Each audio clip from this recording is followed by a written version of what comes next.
बोला तीन रंग का नहीं है वस्त्र, ये ध्वज देश की शान है। यही है गंगा, यही हिमालय, यही हिंद की जान है, और तीन रंग से रंगा हुआ ये मेरा हिंदुस्तान है। नमस्कार प्यारे बच्चों साथियों, देखो आज की जो अपडेट बहुत अच्छी अपडेट है, पे कमीशन के ऊपर है। क्योंकि पे कमीशन जो होता है, जो हमारा वेतन होता है, उसमें सुधार होता है, उसमें थोड़ा सा इंक्रीज होता है। जो मूल वेतन है, जो हमारी बेसिक पे है, उसमें सुधार होता है हर 10 साल बाद में। ठीक है, तो जो पे कमीशन है 2006 में आया था, उसके बाद 2016 में आया था, अब फिलहाल 1 जनवरी 2026 से लागू होगा। तो चूंकि अभी तो इसमें और भी सुधार होने हैं, जो अखबार में है कि भाई बेसिक पे का इतना बढ़ जाएगा, इतना, ये तो परिमार्जन जो सुधार है वो लगातार चलता रहेगा। अभी तो पूरा 1 साल का समय है। तो पे कमीशन क्या होता है, जो कल अखबार की जो न्यूज है, ठीक है, तो उसके अकॉर्डिंग तो मैं आपको बताऊं कि 2006 में जो पे कमीशन आया था, 2016 में आया था, उसके बाद 2026 में 1 जनवरी 2026 से लागू होगा। क्योंकि जो आपका वेतन जो भी वृद्धि हुई है, जो इंक्रीज हुआ है वेतन, वो तो 1.5 से 2 साल बाद मिलते हैं। बाकी लागू 1 जनवरी से ही हो जाता है। फिर उसके बाद जो भी एरियर होता है वो एरियर मिलता है उसके बाद में। 2006 में जो आपका बेसिक पे था, जो भी सरकारी या कर्मचारी हैं, उनका बेसिक पे 14% बढ़ा था। 2016 में शायद 23.60% बढ़ा था। और फिलहाल जिसकी बेसिक पे 18,000 रुपये मिनिमम जो है, वो 2000 जो 7वां पे कमीशन था उसमें 18,000 रुपये बेसिक पे थी मिनिमम। ठीक है, तो इसकी जो बेसिक पे है ये 46,000 रुपये हो जाएगी। अब 3 स्लैब बनाए हुए हैं। ठीक है, एक तो आपका जो बेसिक पे है उसको 1.92 से गुणा करो, एक बेसिक पे को 2.25 से गुणा करो, तो लगभग 18,000 को 2.25 से गुणा करोगे तो अप्रोक्सीमेटली 46,000 रुपये। ठीक है, तो कोई चीज अप्रोक्सीमेटली होती है, अखबार में भी कोई न्यूज पढ़ते हैं तो एक्यूरेसी नहीं होती उसमें, अभी तो थोड़ा सा संशोधन और होना है। देखो कोई भी चीज है ना, कोई भी चीज कैबिनेट में पास होती है, सारी चीजें वो तो चलती रहेंगी। तो कहने का मेरा मतलब ये है कि जो बेसिक पे है उसका 2.25 गुना हो सकता है, 1.92 गुना हो सकता है, और उसके बाद में साल में 2 बार आपके डीएनएस अलाउंस बोलते हैं जिसको, महंगाई भत्ता, जनवरी और जुलाई में। अब फिलहाल 53% है, धीरे धीरे वो बढ़ता जाएगा। उसके बाद में फिर एचआरए के भी स्लैब बनाए हुए हैं। ठीक है, हाउस रेंट के पहले 8, 16, 24 था, फिर 9, 18, 27 हो गया, फिलहाल 10, 20, 30%। तो दिल्ली जैसे महानगरों में एचआरए 30% है। उसके बाद में साल में एक बार इंक्रीमेंट होता है, बहुत मोटी सैलरी बढ़ जाती है। ठीक है, लगभग जो फिलहाल आपकी सैलरी है उसका लगभग 2 गुना आपकी सैलरी बढ़ेगी। ठीक है, तो ये 10 साल बाद में पे कमीशन आता है, ताकि आपका जो मूल वेतन है, आपकी जो आपकी तनख्वाह है, सैलरी है, उसमें सुधार होता रहता है, उसमें बढ़ोतरी होती रहती है। उसके बाद बात करें हम सीईटी। देखो सीईटी में लगभग रिक्रूटमेंट आपका नोटिफिकेशन बहुत जल्दी आने वाला है, बहुत ही शीघ्रता से आने वाला है। क्योंकि जो 5600 की भर्ती जो हरियाणा पुलिस की थी वो इसमें रीएड होंगी दोबारा से। फॉर्म जो नए बच्चे हैं जो सीईटी पास करेंगे तो उनको दोबारा से मौका मिलेगा फॉर्म भरने का।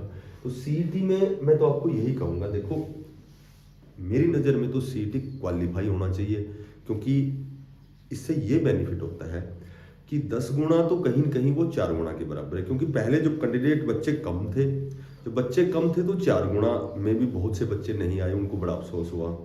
ठीक है, क्योंकि स्टार्टिंग में क्या था कि सीईटी क्वालिफाई, तो सीईटी क्वालिफाई के हिसाब से तैयारी किया उन्होंने। बाद में एकदम से जब 4 गुना हुआ तो उस समय उन्होंने उतनी अच्छी तैयारी नहीं की। बाद में अब बच्चों की इतनी अच्छी तैयारी है कि उनको बड़ा अफसोस होता है।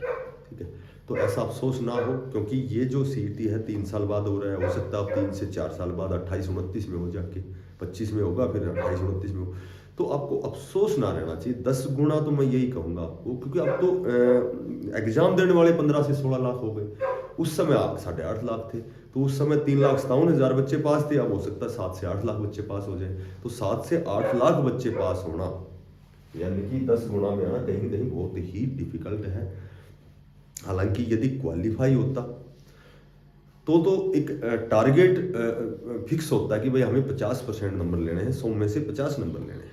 ठीक है, तो और ज़्यादा तैयारी करते बच्चे, और ज़्यादा किताबों से जुड़ते। और अब कहीं ना उनके दिमाग में एक चीज़ चलती है कि 10 गुणा में पता नहीं आएंगे कि नहीं आएंगे। 10 गुणा में हो सकता है 75 वाले का, 70 वाले का, 80 वाले का कॉलिंग हो मेन एग्जाम के लिए। तो पर फिर भी हिम्मत नहीं हारनी है। 10 गुणा नहीं, आपको केवल एक सीट चाहिए। बहुत अच्छी तैयारी करो। जो भी 2025 के जो नए रिक्रूटमेंट आएंगे 100% इसी सीईटी पर आएंगे। और जिसने सीईटी में यहाँ थोड़ी सी भी लापरवाही कर दी तो मेरे ख्याल से 2 से 3-4 साल उसको बड़ा पछतावा होगा, बड़ा अफसोस होगा। बात करें एचएसएससी डी ग्रुप वेटिंग की, देखो आपकी वेटिंग लिस्ट धीरे धीरे तैयार हो रही है, ठीक है।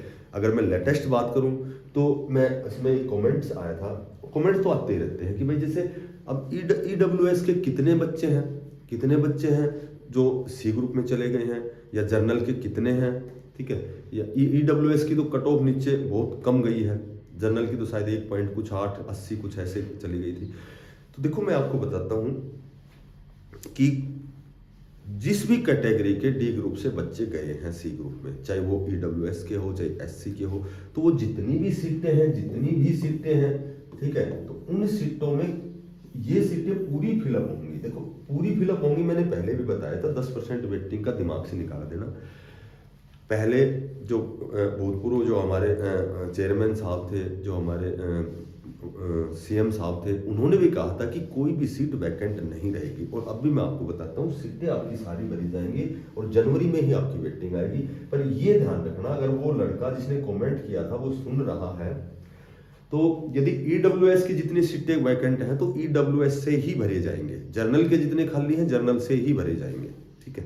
तो ये नहीं है कि भाई एससी में जितनी सीटें वैकेंट हैं, जितने कैंडिडेट दूसरे वेरियस प्रकार के डिपार्टमेंट में चले गए हैं, तो एससी की जितनी इसके हिस्से में 16,500 में जितनी एससी की सीटें हैं, जितनी ईडब्ल्यूएस की 10% सीटें हैं, तो वो सारी उन्हीं कैंडिडेट से भरी जाएगी।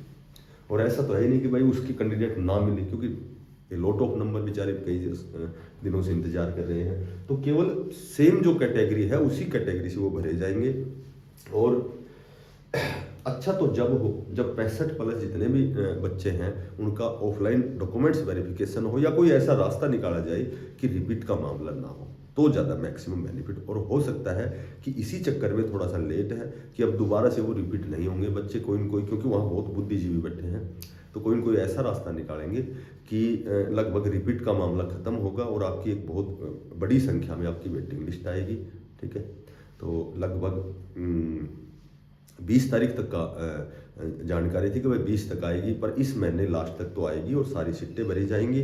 बाकी प्रयास करना, सभी बच्चे दोबारा से सीईटी देंगे तो सीईटी की तैयारी भी एज इट इज रखना, ठीक है। कई बार क्या होता है कि हम प्रयास कहीं करते हैं और बहुत अच्छी सफलता मिलती है, बहुत अच्छी जगह हमें नौकरी मिलती है। तो पॉजिटिव होकर तैयारी करते रहना। जो साथी नए हैं चैनल को सब्सक्राइब करना, ज़्यादा से ज़्यादा शेयर करना। सभी साथियों को बेस्ट ऑफ लक। धन्यवाद।